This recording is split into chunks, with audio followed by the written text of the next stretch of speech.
All right, what is going on, everybody? Welcome back to another day of Saber Sim's DFS office hours. It is October 10th of 2022, Monday. Got a Monday night football slate tonight. And for those of you who are longtime viewers of the show, I'm sure you're happy to see your very own Jordan Chan back again. Jordan, how are you doing? I'm good. Excited to be back. Excited for the game here tonight. I wanted to join and hop in here today. I noticed that there were a couple questions in our queue here about a new rule type we added and like particularly how to use this. So just thought I'd come on and talk a little bit about it here. So if you missed it, we added a new rule type over the weekend here to the new lineup rules section of the app. And it is called an aggregate rule.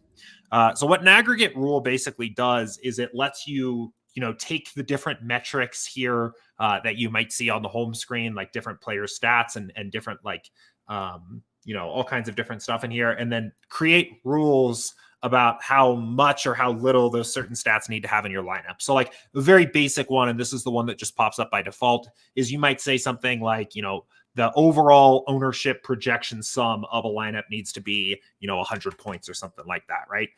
That's the kind of rule that I think people might use in here. I mean, I think there are some other more creative ones that you could do that I think I could see people doing. Potentially status doesn't really make a lot of sense. But, there's a variety of ways that you can get creative with different rules here. I'm sure, other people have some other ideas here. But the one I particularly wanted to dive into and that there were specifically some questions about was an ownership product rule.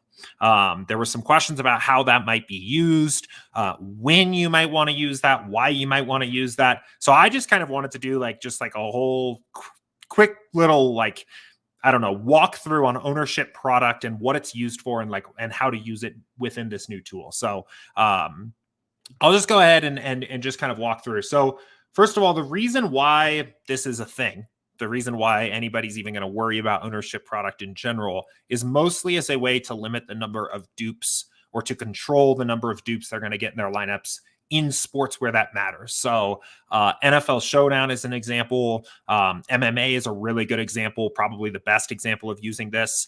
Tennis kind of works as well. Like even something like NASCAR or golf, I think there's anytime dupes are a concern. And the reason why ownership product basically works here is you're basically borrowing this equation that approximates the probability of multiple independent events occurring, right? So that equation is the product of the individual probabilities of each event times the number, and events is the wrong way to say this, times the number of times that plays out. And basically what you're doing here is you're basically saying in the example of DFS, you could say something like the ownership product times the contest size will approximate the number of times you might expect that to be duplicated in the contest. And the reason why this kind of works is you're basically saying, independent event one is, playing Mahomes at captain, right? Independent event two is playing Kelsey flex, right? And the ownership projections at that point can be thought of as probabilities of those events happening. I'm sure there's people listening already that are like, whoa, hold on. Somebody playing Mahomes at captain is not independent from them playing Kelsey at flex or vice versa. And you're right.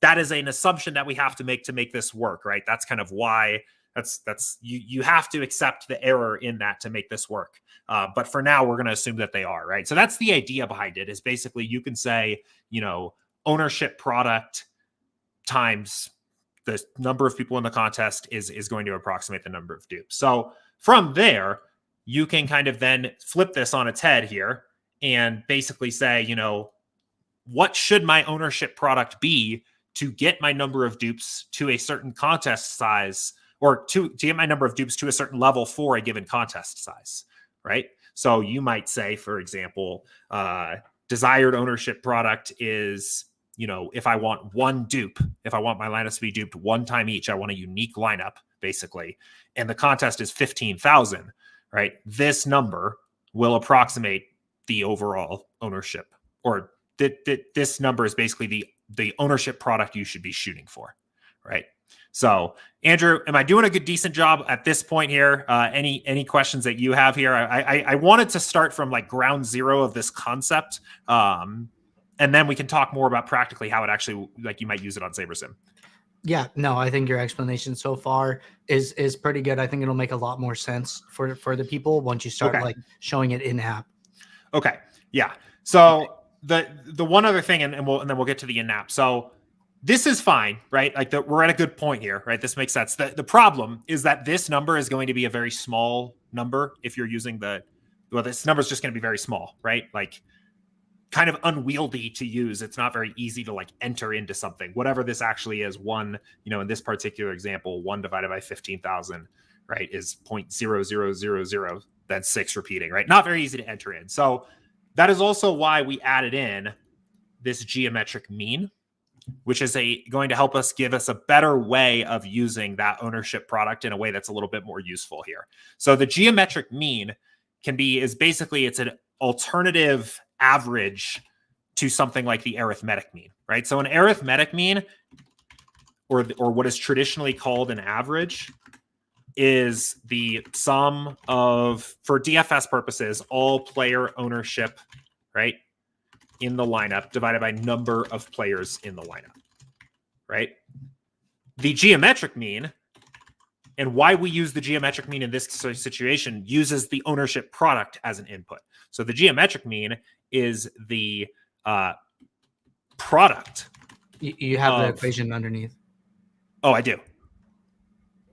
Oh, yeah. It's just flipped the other direction. Right. Yeah.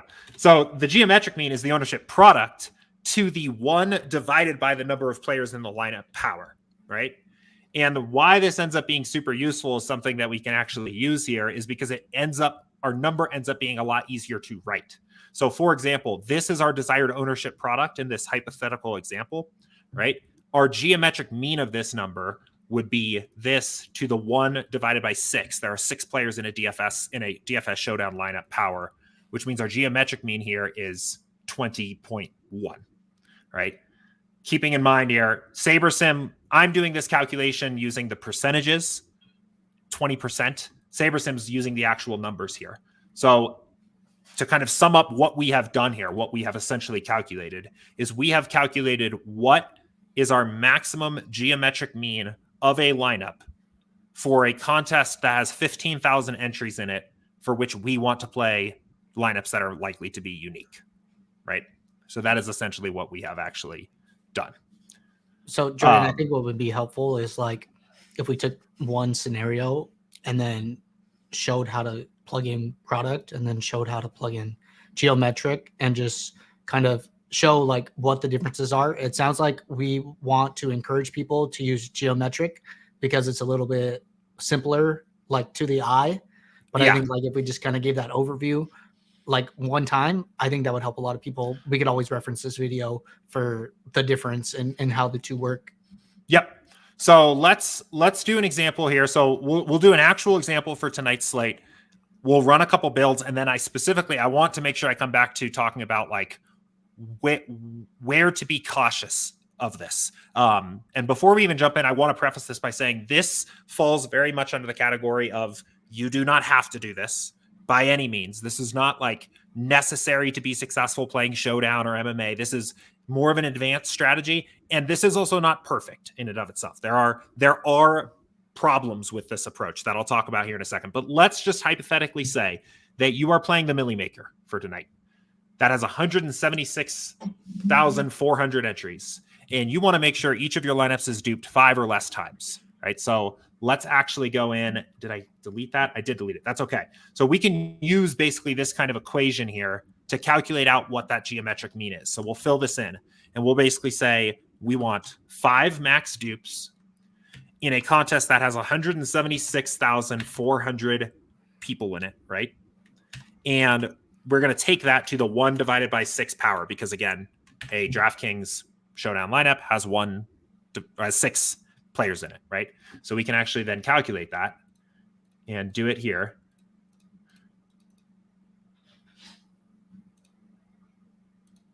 And then take this to the 1 divided by 6 And this gives us our average geometric mean that the lineup needs to be under to make sure that we have 5 or less dupes for our Millie Maker lineups. So it's 17. Again, make sure to convert it to the way Saber Sim reads ownership, which is in the whole number. So we would say my own geometric mean no more than 17.6. Is that what it was? Yeah, 17, that's fine. 17.5. Right? Yeah, and now we can save that.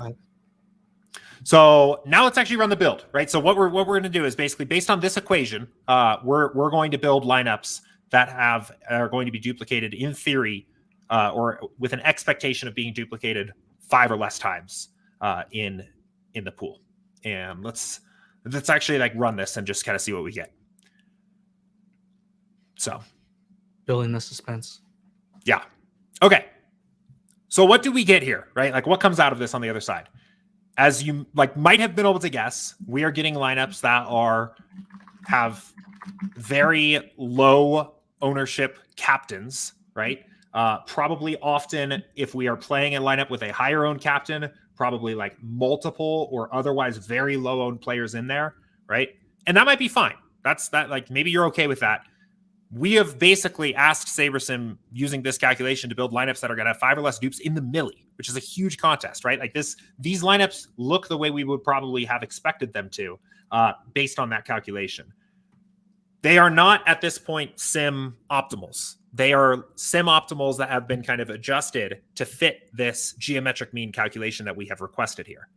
So what I would end up looking at here is I think there's a couple things. I think once you start going down this path, if you start making adjustments in this way, I would feel comfortable and be actually even almost encourage you to make more adjustments to make the lineups look the way you want, because you've kind of already broken the seal of perfect sim optimals, right? Like these aren't necessarily perfect optimals from Sims now. They are dupe adjusted sim optimals. So we should now select, I would say, more lineups that we think have more upside from this pool. So there's a couple different ways you can do that.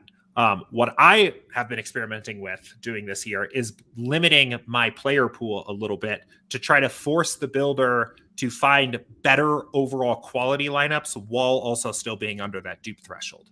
So one way you can do that is setting a captain filter.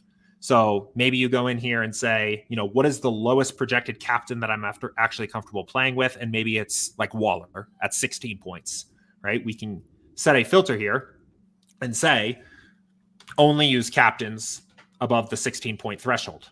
And we could also go into the flex here and say, what flexes am I comfortable using? Because since this is just a mathematical equation, players like Keelan Cole, who is projected for a 0.5 point of ownership, and players like, Jody Fortson captain, who is projected for 0.15% ownership, make it very easy for the builder to satisfy the mathematical constraints. So I'm basically trying to limit it from having those easy outs. So what we can do here is do, maybe we do also a flex rule and say flexes must have at least 1 point projection. And now we build Jordan, again. I just want to, or I'll talk while you build. Yeah. But a comment here from Neil saying these captains look gross. I'm going to take Shaggy's advice and actually do some more research before I decide if I want to implement this into my process. But I can see how this can be very helpful. So, right off the bat, if you implement it, like you're saying, now you've already turned left off of the straight and narrow. You still need to drive the car, even though you're turning left, because Saber Sim won't know what to do. What is the best thing for you to do? So the way Neil is saying, these captains look gross, you're I know these look gross, and this is only one step down the new path, and you really need to take all the steps if you're going to travel this path. That is yes, that is the exact way I would put it, right? If you and that's why I would describe this as a more advanced strategy, because it's not going to be, I give you the equation, you put it in, and you're just better off, right? This is basically, yeah, exactly. You're putting it into manual a little bit and basically saying, I want to adjust for dupes, and I'm going to make some other adjustments to make sure that the lineups end up the right way on the other side. And this is one way you can do that, right? To this point of these captains look gross. Well, if we go in then and edit our captain pool, right, and our even our flex pool a little bit, we can solve that problem. And now what are we getting? Well, the way that Saber Sim is going to take you now is it's going to take you to like fade the chalkiest, best projected captains, the quarterbacks, Kelsey, we're only getting, let's actually look at like the top 50 lineups here, right? Like we're under on these guys, right? And where we're getting over the field is on the auxiliary pass catchers, right? MVS, Hunter Renfrow, Darren Waller, Josh Jacobs, Juju, who looks like aren't going to get his load. And then pairing that player with generally like some other lower owned flex that's probably going to see the field. And then we arrive at a lineup that also has a less than 5% chance to be, or not less than five, sorry, the expectation is that it will be duped 5 or less times. So this is, I think, like one way to use this. I want to talk about 2 issues I see with this approach. There's kind of 2 things that I think there's 2 like assumptions or things that you should be aware of. Have there been any other questions, or Andrew, do you have any other questions here for me before I kind of keep going forward with that? I'll just say, one thing is like if you're scrolling through your lineups at the moment, there's no way to like rank your geometric mean lineups. So Jordan, if I put in a rule like the 17.5 geometric mean, are these lineups descending from that mean, or like they're all kind of random at the moment? So there's no way to so they're sorted by Saber score still. Okay. So there is no way right now on the advanced plan to sort by geometric mean. In the upcoming update with the pro plan, there is a way to incorporate geometric mean into your sorting methods here and do some other cool stuff that way. So that's coming, but not at the moment. Gotcha. And there's a comment in the YouTube channel that I just want to touch on. So it says, I'm sorry I'm driving, so I can only listen. Is Saber Sim literally going to show the chances of the lineup being duped? And I think this is a good spot for us to just make a clarification. So if you want to jump in. Yeah. So it's not, I mean, it's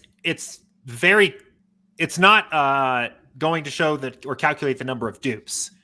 But basically, we've added a tool that allows you to kind of control how many dupes you want, roughly speaking, right?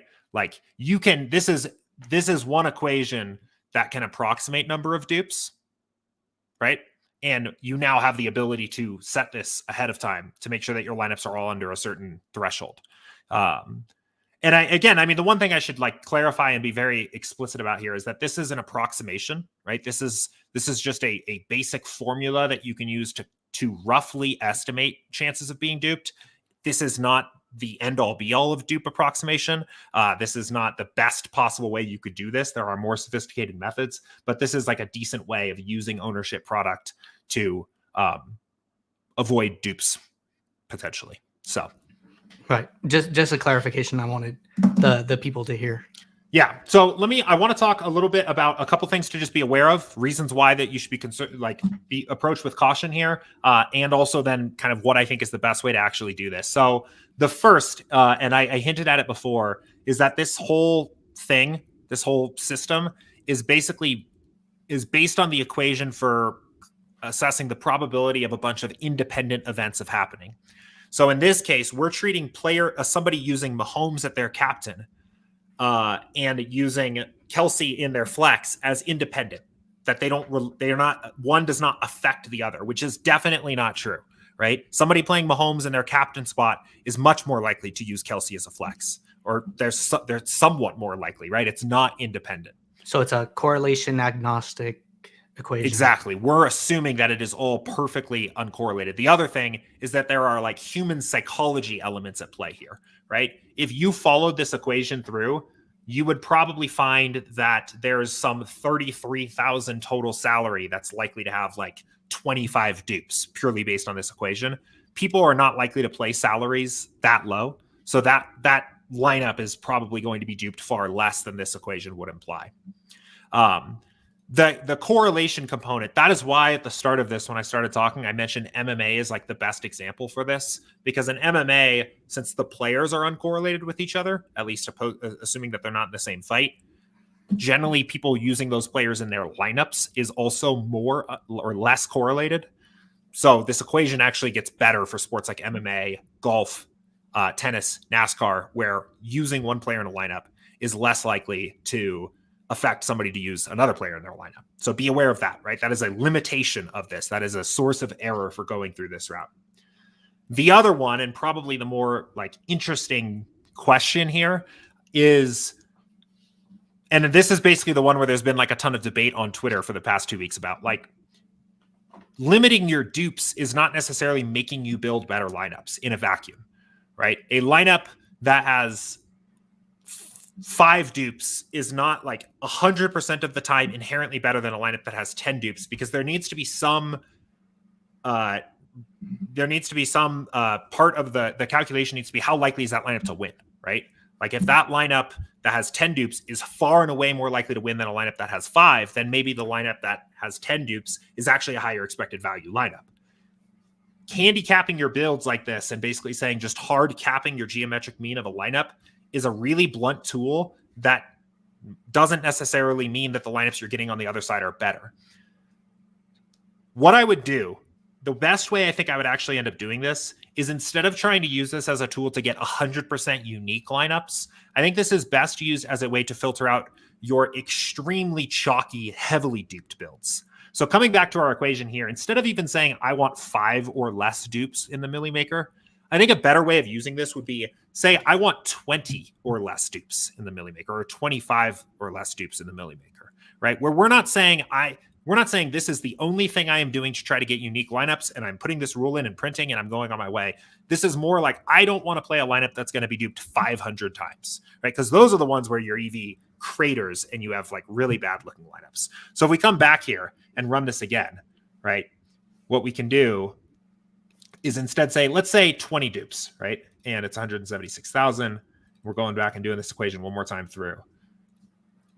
And we can do 1 divided by 6. This number is now 22. So we can come back here, change this, which you can see will give us a little bit more room.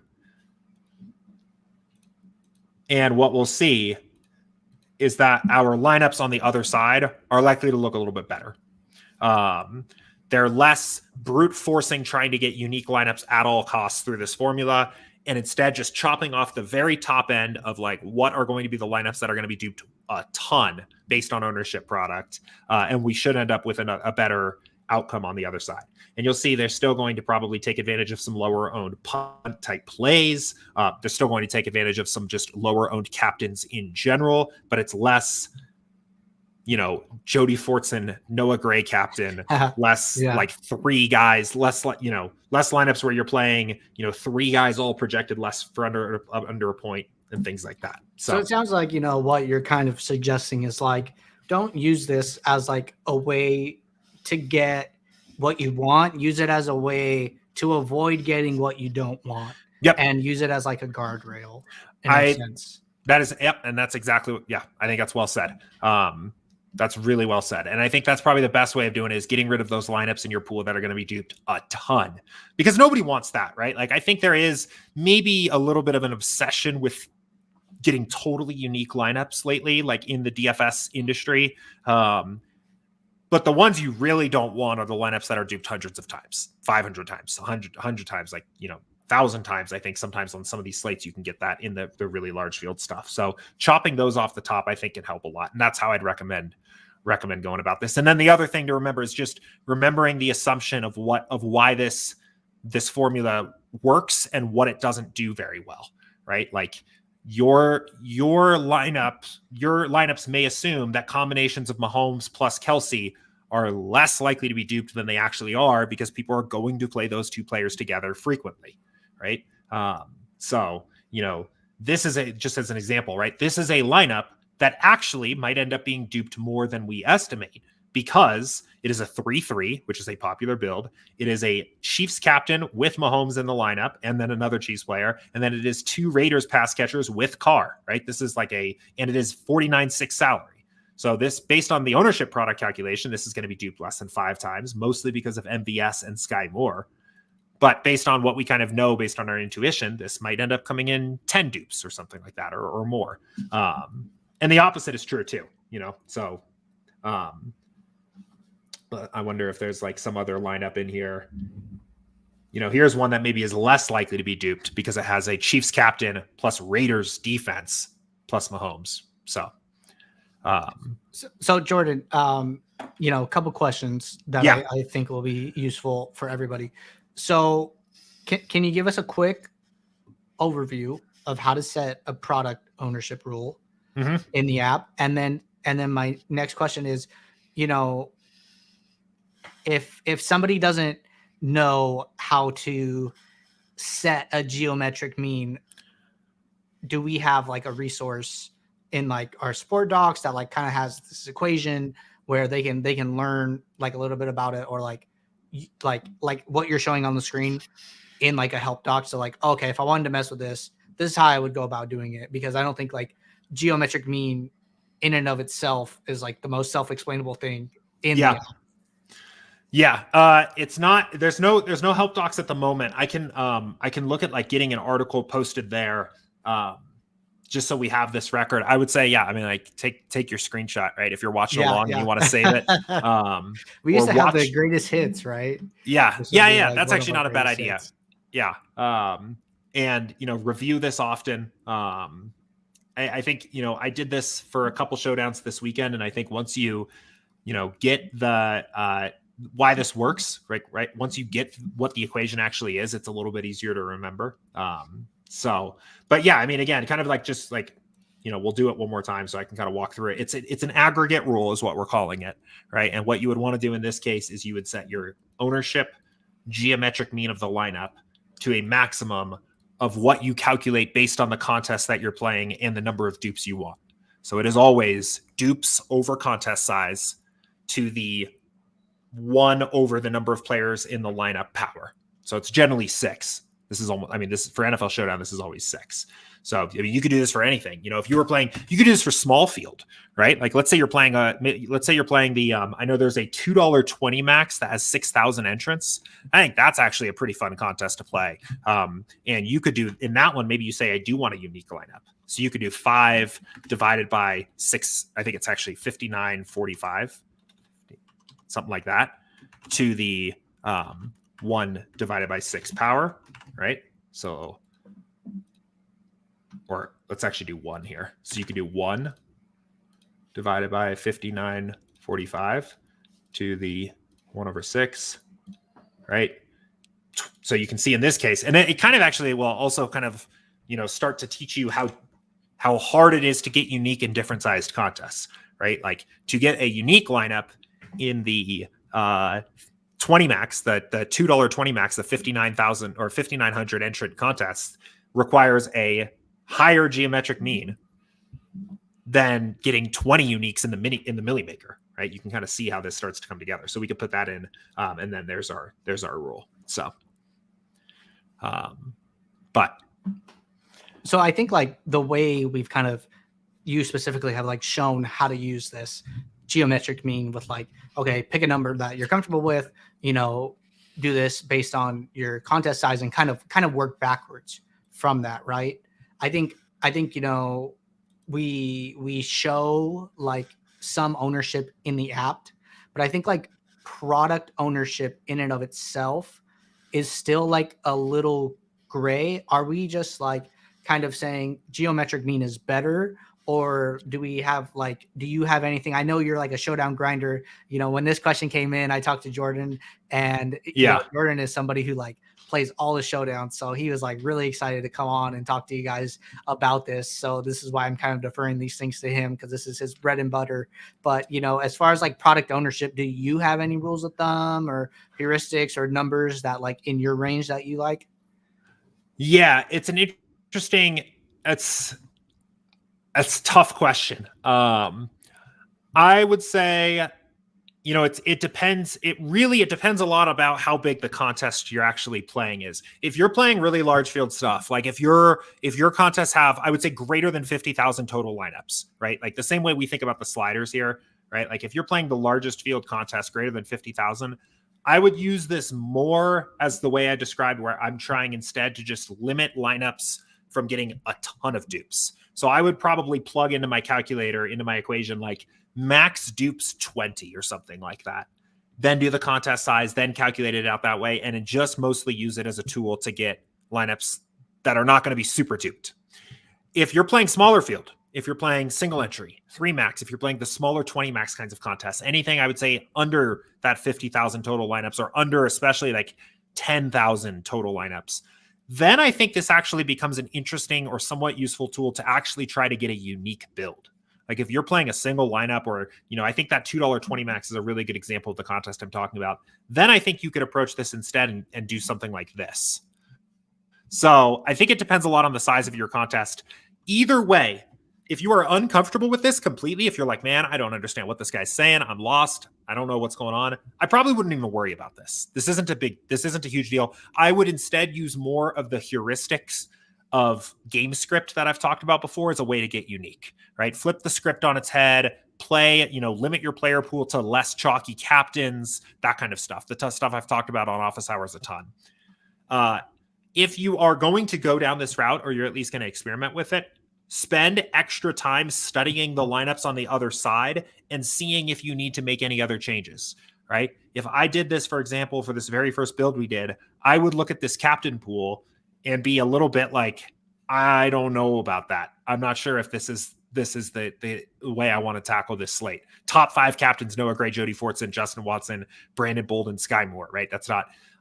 Then what I did is I instead went and limited my captain pool to get a better, pool of captains that I actually wanted to play and try it again. So those are kind of my heuristics, right? I would say super large field, use this more about chopping off the super highly owned duped lineups. Smaller field, you can use it more to actually get unique and make sure you're studying your lineups on the other side no matter what, because this is purely a math thing, and you need to apply some kind of like DFS at the end of this to make sure it's doing the job in the way that you expect it to.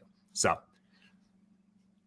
I mean, I think that sounds great. Really appreciate you coming on and giving this explanation. It's been 32 minutes and we're still talking about product ownership and geometric mean, but it's a new feature.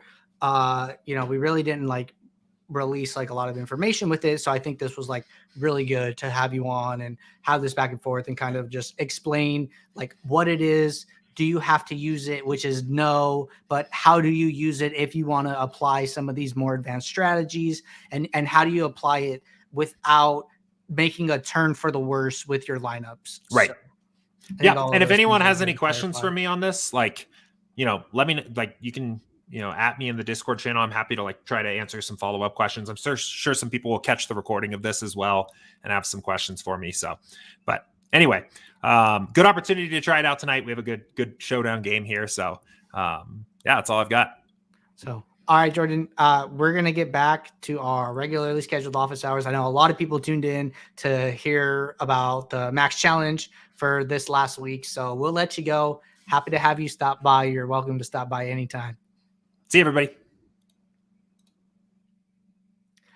All right. So I hope everybody enjoyed hearing Jordan talk about product ownership, geometric mean, really insightful, a lot of awesome ideas and concepts. And, I just kind of want to reiterate that, some of these new features that we're adding are not necessary to use, but we do want to allow people to use advanced concepts and ideas in the app. We think that Saber Sim is a home for advanced players, which includes just basically, in a nutshell, anybody who is just trying to level up and take DFS seriously and is putting a lot of time and effort into their DFS process.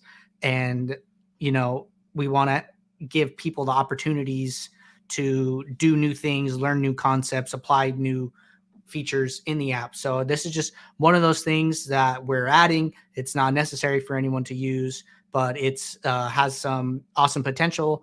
And if you are familiar with a lot of the concepts that Jordan's talking about, I think you can totally take advantage of this tool in the right way. So that being said, everybody, we're going to get back to normal office hours. I know a lot of people tuned in to hear about the weekly Max Challenge. So we're going to start with our trusty wheel of names. And if for those who do not know, what the weekly max challenge is, I will bring it up on screen and tell you all about it. So 1 second here. All right, the weekly max challenge. It is a contest where we are doing a giveaway centered around the mini max contest on DraftKings. You can enter this contest, our giveaway, following these rules. So making your logo in the app, the Saber Sim avatar, which you can find here. You're going to fill out this form so we know you're participating, and you're going to max out the mini max every Sunday. You can max out any of the mini max contests that open. And what this does is you are eligible for all of these awesome prizes. If you are just hearing about this for the first time now, you are not too late. Please still sign up. If you play the mini max for 10 weeks, you get these awesome prizes, cups, free Saber Sim. If you are the highest scoring player on any given week, you can get a free month of Saber Sim, t-shirt, entry to our end of the season free roll. If you win the mini max on any week, you get 1 year free of Saber Sim, a custom championship belt, which somebody won 2 weeks ago. Awesome thing. Getting that on order. Really cool. And we also have end of the season prizes. So if you're not familiar with it, get in on the action. You can find this link in our Discord channel. The link to the Discord is down below. We have this linked in the NFL Discord channel. So highly recommend getting in on it if you are not. I know a lot of people are still participating each and every week. Really awesome to see. So with that being said, we are going to pull in the winners from this week. Or I'm sorry, not the winners, the participants. And a list of participants can be found in the NFL channel. It is pinned. So that way, if you want to check to make sure that you are participating, you can totally do that. So, and it was in the link to the office hours going live message as well. So we update that every week. Make sure that nobody gets left behind, totally transparent about who is in on it and who is not. So let me bring this up. All right. So I'm going to bring up the screen with the names. So wheel of names, this is everyone who was in for this week. We're going to hit the shuffle a couple times here, and then we are going to run it. So this is for free tickets to next week's Minimax contest. And the winner is the Phantom 1. Congratulations. We will reach out to you and get an email out letting you know you've won, and we'll get you those tickets before next week. One other thing to touch on is our highest scoring winner for this week was, 1 second here. I'm not seeing it on my trusty sheet, so I am going to pull it up over here. Sorry for the lack of suspense. But the highest scorer was Kelvin Dubs. Kelvin Dubs, you are the highest scorer in the Minimax. Congratulations.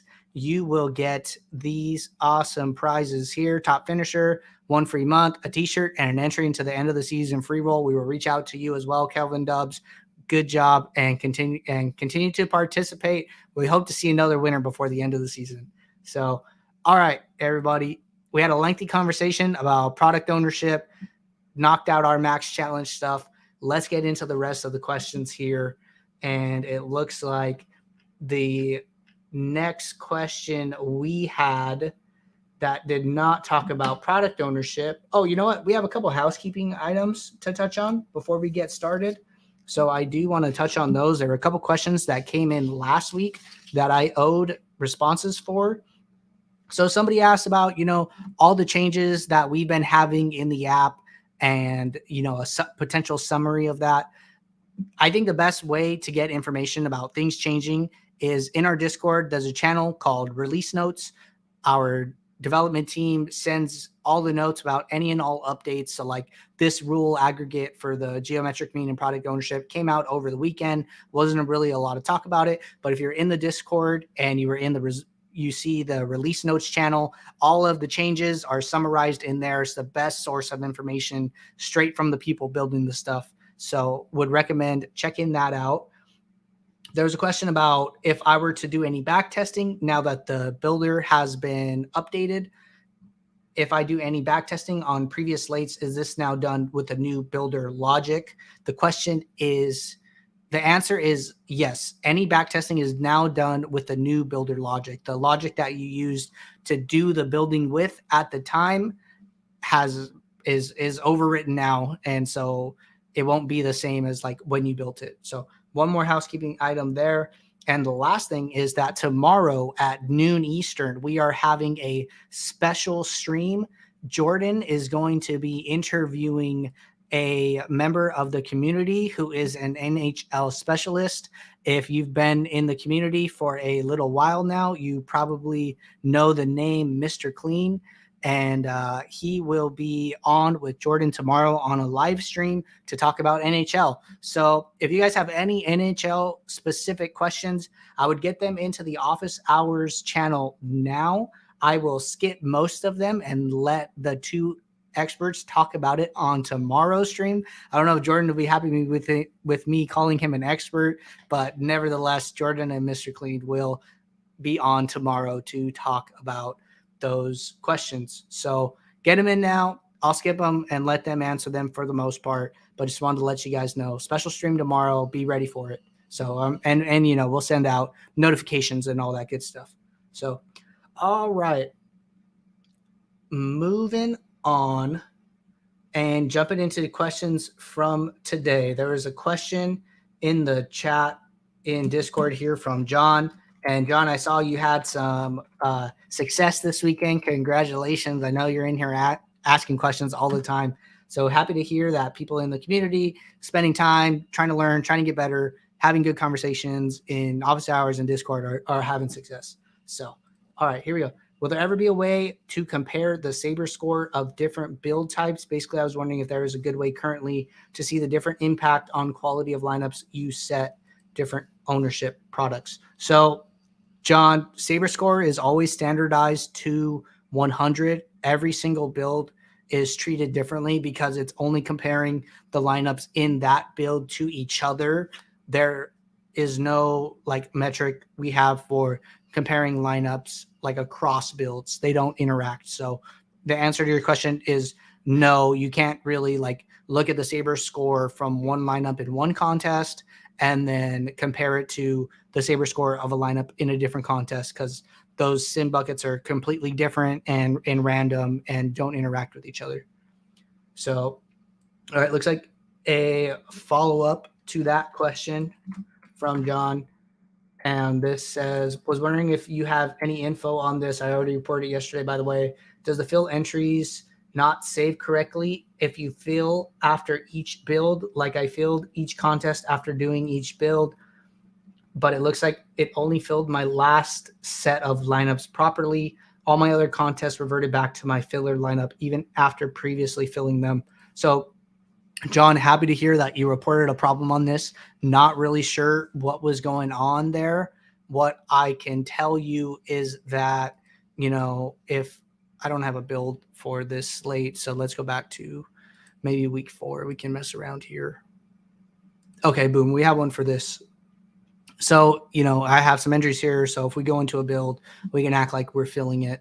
But one thing that I would just check, I'm sure you're already doing this, but it's like when you fill from one build, make sure that you're like checking and unchecking the contest that you want the build to be used for, or else the builds that are here will get overwritten. So like you can see like all these were filled from one build. If I wanted to use, you know, this 182 for some, and then this one with 50 lineups for another, I would make sure to uncheck all of those other contests and then come in here and fill for this one that was made from 50 lineups. And then you'll see that those get filled. So not sure exactly what's going on. I'm sure the support team will get back to you, and just wanted to, you know, maybe try and help if I could before tonight's slate. So just make sure, you know, you're picking the contests that you want to fill correctly, and then unchecking them before you fill the next build. So that's what I got there. Moving over to YouTube chat, a lot of questions were coming in while Jordan and I were talking. So going to hit this one from Patrick. Have you guys updated the build speed for NHL? Just doing some test builds with no rules and still running last year's speed. So Patrick, I can tell you that, you know, we are always constantly working on improving build speed, like across the app. I think that the team made a lot of improvements to the way the NFL builder was working this last Sunday.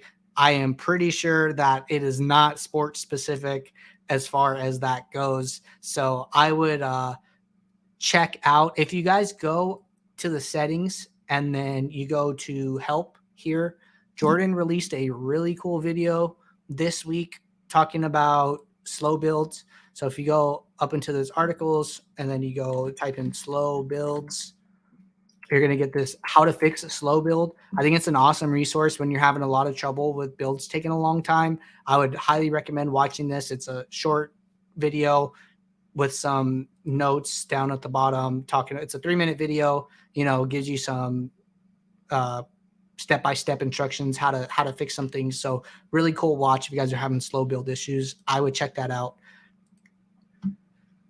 All right. Scrolling through here. Question from Fail Mary. Question is, when doing showdown lineups, should I send back my lineups after making heavy exposure changes? On a showdown, I'm worried heavy exposure edits change too much pre-build. So, Fail Mary, I think it's like a fair question for sure, especially when doing showdown. So I'm going to hover back to tonight's slate and we could talk about it here. I think that, it's totally okay to make a lot of changes. I don't think that it's like the wrong thing to do or that you shouldn't do it. I just think that you should make those changes very intentionally, and you should know that every time you make those changes, you're potentially like moving away from what Saber Sim is telling you. And on a showdown slate where the game only gets played one time and it's one game, and we're using Sim Diversity 10, which is just one lineup, that you should be like a little cautious, which is kind of what Jordan was talking about with his demo of like product ownership and geometric mean. It's like once you break that seal of optimal lineups, then you're going that way. Like you should continue to go all the way. So it's like, if you want to if you have like 10 exposure changes in mind and you only do like 3 because you're worried about making too many changes, I think that's like the wrong way to think about it. You should just make all the changes you want based on the strategy that you're going into the slate with, because you want to like capture everything you're trying to capture all at once without forgetting anything. I think your lineups will probably be better because you're not going to say, only give me X captains from like this group of players and then make the rest of my lineup look terrible. I think that, you're going to make some captain exposure edits, and then you're going to make some flex exposure edits, and then you're going to like intuitively check your lineups for construction without letting the builder lead you astray. So I think that's like kind of what Jordan was getting at. That's kind of the same approach like I want to give to you, is like, don't only make a couple changes with like a game plan in mind. If you have like a game plan in mind, tell Saber Sim your entire game plan, give it as many edits as you need to give it, and then see what those lineups come out as. So if I were in your position talking about heavy exposure changes, that's how I would think about it. So let me know if you have any follow-up there. Okay, Ryan asked the NHL question. I'll touch on it really quickly. So love that NHL is back. Any plans to add player data with the other sports? So Ryan, I believe like we should have stats based on our sims. So anytime we have sims for a sport, you should be able to see the stats. So if we go in here, interesting. Okay, I didn't know that these aren't in here. I will check and have them touch on that tomorrow if that is going to be in there or not. So sim stat data for NHL. Make it a quick note. I'll follow up and then they can touch on it tomorrow to see if that's there. So any like YouTube chat, NHL things, I'll make sure to note, write down. I'll throw it in the queue for tomorrow myself. But if you guys have anything like live, let me know. If you guys are in the Discord, throw it in the Office Hours channel and to make sure it doesn't get missed. All right. Next question from Lewis. Can I get an example of how to set a rule to include a certain quarterback in every lineup for a certain pass catcher. Example, every captain lineup with Travis Kelce includes Mahomes in the flex. So yes, I can definitely show you how to do this. So let's go back to NFL. We'll talk about tonight's showdown slate. And if you were to go over here to lineup rules and you add a new rule, you go to a group rule, and then you're going to say if at exactly one, and then in this primary player, you're going to put Travis Kelce because you wanted to say if I use Kelce in the captain, I need to use Mahomes in the flex. So then if Kelce, then use exactly one secondary player, and then your secondary player is going to be flex Patrick Mahomes. And then you would just save this as a rule. So now every time you get Kelce in the captain, you're going to get Mahomes in the flex. That's how you accomplish that. You can do it for any group of players that you like. All right. Next question from Demetrius says, do you recommend using the unique or lowering the exposure to the players? So, Demetrius, not sure exactly what you're asking. I think that, maybe this was referring to like our product ownership conversation. So if you have another question in regards to that, just throw it in the queue again and I'll get back to it, but need a little clarification there. All right. Next question from Stephen Hamilton. Said, this is off topic, but outside of actual money results, how are you calculating success of a player with a small sample size, the number of lineups that finish in the top percentiles of GPPs? So I think that's definitely a good way to do it.